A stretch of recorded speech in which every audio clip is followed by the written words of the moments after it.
Oh, a judge in Anne Arundel County is quite busy. They've already denied bail for a man who allegedly killed a Glen Burnie man and wounded the two police detectives as they tried to capture him. WMAR 2 News' Jeff Hager joins us now with more on the suspect, Joseph Willis. Sounds like police were familiar with him.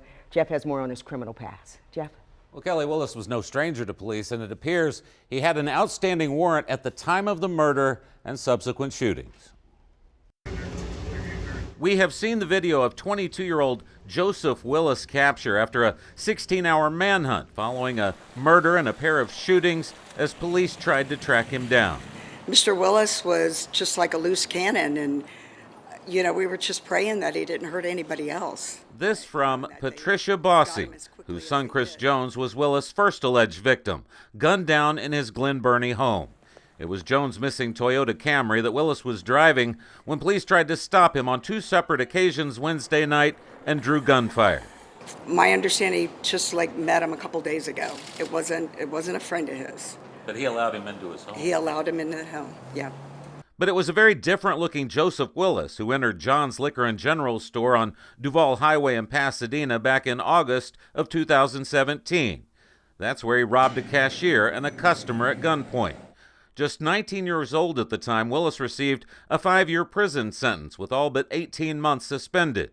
But in November of last year, a judge issued a bench warrant for his arrest after violating his probation. A warrant which wasn't served until he surrendered following the shootings on Thursday.